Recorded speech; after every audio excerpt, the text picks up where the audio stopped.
De la déclaration des... En tant que citoyen, je dois dire que je suis très déçu. Je ne parle peut-être pas au nom de l'association, de l'organisation du mouvement du Front citoyen Togo Debout. Là, je m'exprime en mon nom propre. Je m'exprime en mon nom propre et je dis que je suis particulièrement déçu.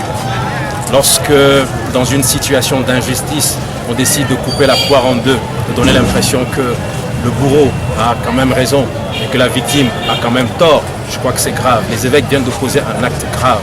Je leur demande de réfléchir de nouveau avant d'écrire une nouvelle déclaration. Et si les évêques n'ont pas quelque chose à dire, il vaut mieux qu'ils se taisent. Dans cette lutte, ils ont présenté la lutte comme si c'était une lutte entre des partis politiques d'opposition qui voulaient prendre un pouvoir face à un régime dictatorial. Ils se sont trompés. C'est un peuple qui lutte pour sa liberté. Ça, je voudrais le voir. C'est un peuple, le peuple togolais, qui en a marre de plus de 5 décennies de souffrance. C'est un peuple qui en a marre de ce régime de prédation. C'est un peuple qui veut que l'espace démocratique se libère. La justice est instrumentalisée, l'armée est instrumentalisée, le trésor public est entre leurs mains. Ils ont le pouvoir exécutif, ils ont le Parlement. Quel est l'espace de liberté qui nous reste? Toutes les lois qu'ils ont prises, toutes ces lois uniques qu'ils ont prises à l'Assemblée nationale nous permettent, excusez-moi, c'est la passion, c'est un peu l'émotion. Je suis vraiment en courroux par rapport à tout ce qui se passe dans ce pays. Je l'ai dit tantôt au meeting.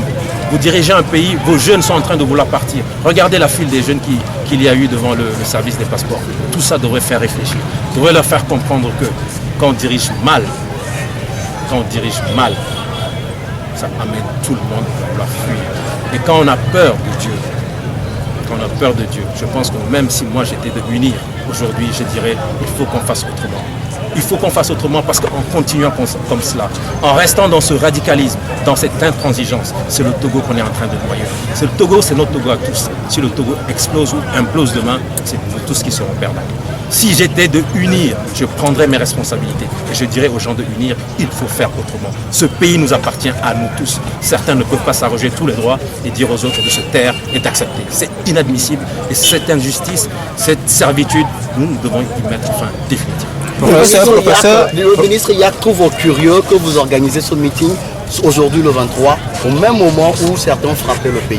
Et ce meeting a été fait de façon pacifique. Les gens sont venus pacifiquement. Il n'y a jamais eu de remous. Vous avez vu ce qui s'est passé à ce meeting. Et les gens sont en train de rentrer chez eux. Alors, qu'est-ce qu'il a voulu dire par là? S'il a des éléments probants, qu'il les présente. Nous n'avons pas peur. S'il a des éléments probants qui attestent que le Front citoyen Togo Debout a ou est impliqué dans des manœuvres subversives, qu'il le dise et on verra ce qu'il y a lieu de faire. Mais rester là à proférer des choses qui sont inadmissibles, ça nous disons non.